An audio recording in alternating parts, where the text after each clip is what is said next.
Can the Dallas Mavericks avoid going down 3-2 tonight in Los Angeles after the Clippers wrestled momentum away from the Mavericks in their last 2 games of this series?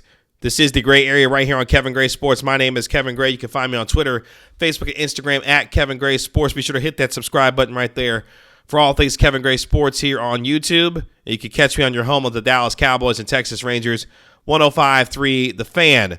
After the Mavericks won the first 2 games of this series, it appeared that it was going to be a runaway for a Mavericks team that had dominated in Los Angeles to get the first 2 games, but the Clippers stormed back in the last 2 games in 3 and 4 to even the series and take back home court advantage in this series. Game 5 tonight in Los Angeles will be a test of wills between 2 teams that have competed fiercely through the first 4 games. Meanwhile, a guy in Kawhi Leonard who's averaging 33 points per game, shooting nearly 63% from the field with a true shooting percentage of over 74%, continues to dominate and get into the paint at will. That has been the story for this Clippers team ever since game number 2, when Ty Lue, the head coach of the Los Angeles Clippers, said that they were going to make a much more concerted effort to get into the paint. And since then, they have disrespected the interior presence of the Dallas Mavericks because, honestly, the Mavericks haven't had any. Yes, Luka Doncic has been really good in this series, although you would like for him to be better at the free throw line. But the story of this series is starting to become the lack of defense that the Mavericks are playing, especially in the interior.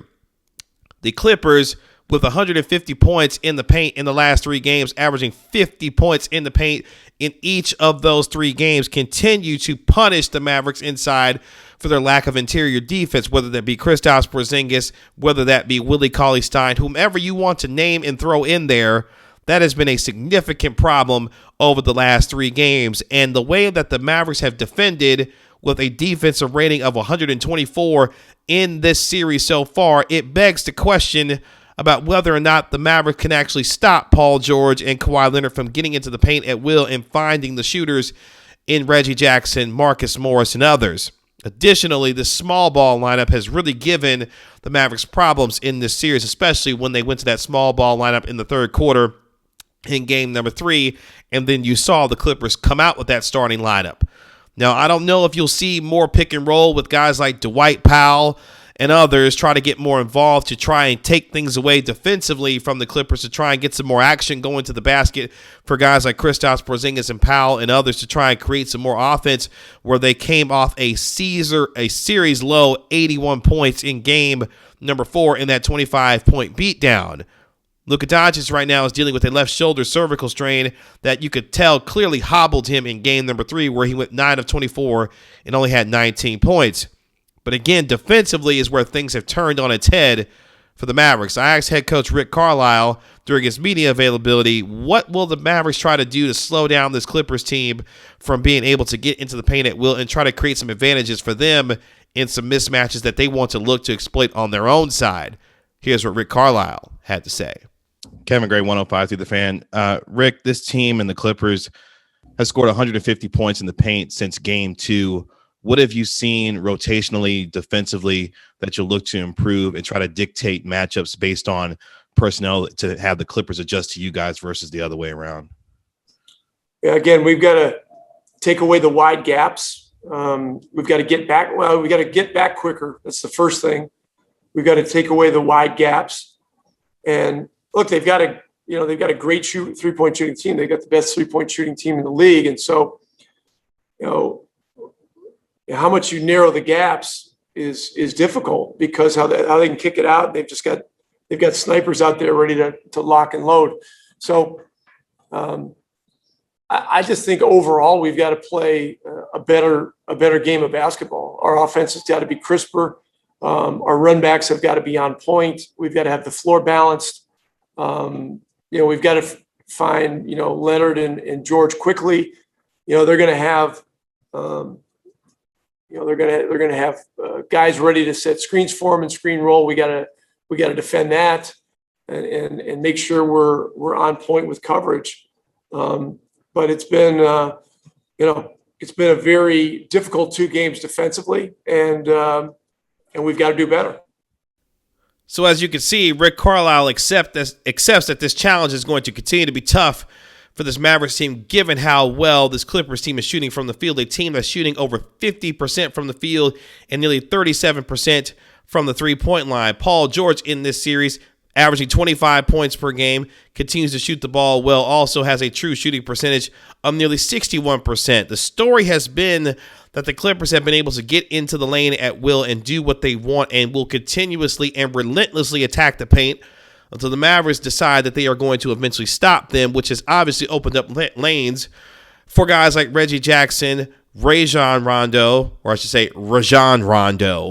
also guys like Reggie Jackson and others who continue to exploit the Mavericks in the lane, but more importantly, guys like Marcus Morris and Nicholas Batum are hitting shots from the outside and shooting the ball well from the three-point line. Meanwhile, for the Mavericks, Luka Doncic, who's averaging over 33 points per game, continues to shoot the ball poorly from the free throw line in this series, shooting a whopping 40.6% from the line, including 0-4 in game number 4.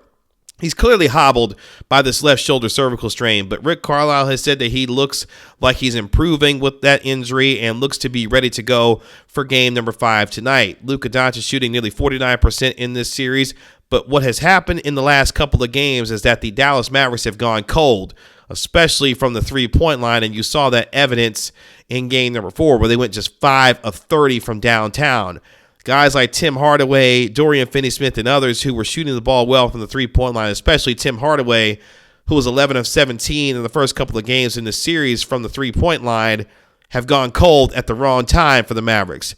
And that has not been good for a team that needs to rely on its three-point shooting to be able to not only continue to score with a Clippers team that seems to be scoring at will, but more importantly, set the tone on the defensive end where the Mavericks have simply not done that so far in this series. When this team and the Mavericks are playing well, this is a team that defends well but also shoots the ball well from the three-point line. They're not doing any of those things right now, especially over the last 2 games at home where they disappointed the home crowd that came out to see them in their 2 games at the American Airlines Center. Will there be lineup changes for the Dallas Mavericks? Could you potentially see a guy like Josh Richardson be inserted into the starting lineup? That remains to be seen going into Game 5. But more importantly for the Mavericks, the defensive intensity has got to go up while the free throw shooting has got to improve in this series where this team is only shooting 66% from the free throw line. For the Mavericks, it's going to depend on what Kristaps Porzingis does also. Porzingis at times has been good in this series at game number 2 where he went 8 of 12 and had 20 points, but he's also been very poor in this series. At times with the lack of defensive presence, the inability to guard guys on the perimeter when the Clippers decide to go small, Porzingis at times has been exposed in this series given his lack of defensive mobility on the perimeter and more importantly, the Clippers going small and exposing him with his lateral movement and not being able to do so.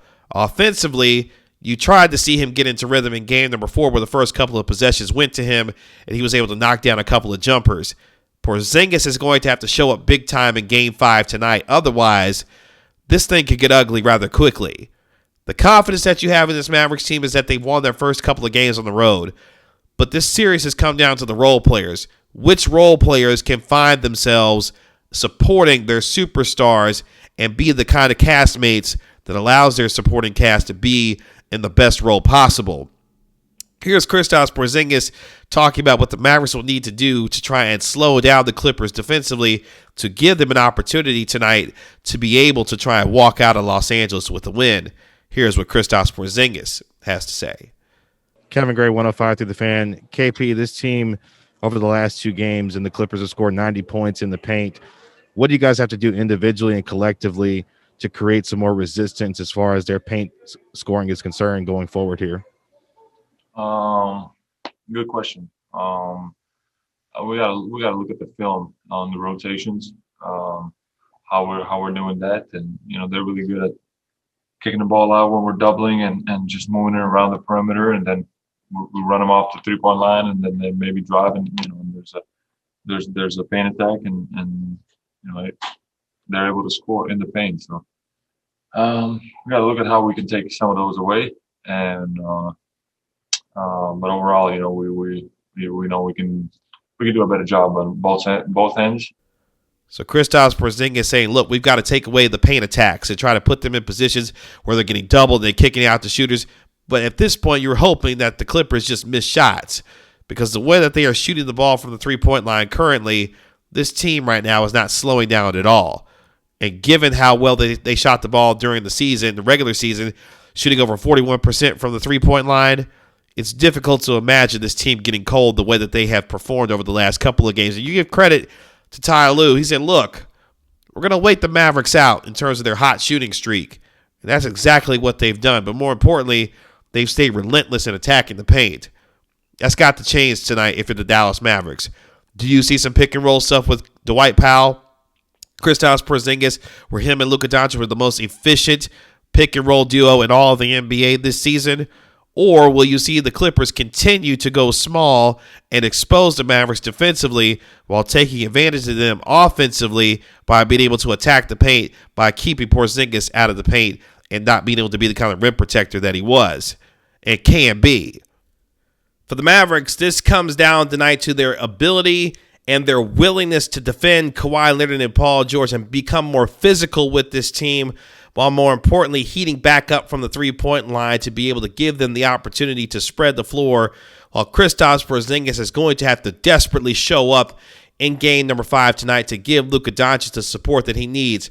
But more importantly, the role players such as Jalen Brunson, Dorian Finney-Smith, and Tim Hardaway Jr. are going to have to come up large, especially from the three-point line, to give this Mavericks team the opportunity to stay in it and, more importantly, remain confident that they know that they can win in this building, which they've already done 3 times this season. 2 times in this series, and of course the 51-point beat down that they handed the Clippers to get their first win of the season overall in this long, arduous NBA season. But for the Mavericks, can they find the will to win in a game where it feels like a lot of folks are counting them out? Even Charles Barkley was like, hey, they're not winning another game in this series.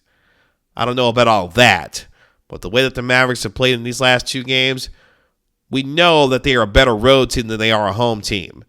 There's no excuse, though, going into Game 5 about why you cannot win this game. Yeah, I know Luka Doncic is injured, but the Mavericks at times have proven themselves to be the better team, especially what you saw in the first couple of games. They're going to need that confidence, bravado, and swagger, and more importantly, a jump shot to show up from the three-point line and some defense to go along on the side to be able to try and somehow contain Paul George and Kawhi Leonard. Will they? I guess we'll find out tonight. You can find me on Twitter, Facebook, and Instagram at Kevin Gray Sports. Be sure to hit that subscribe button right there for all things Kevin Gray Sports here on YouTube. It's been another episode of The Gray Area. We'll talk to you later. Peace.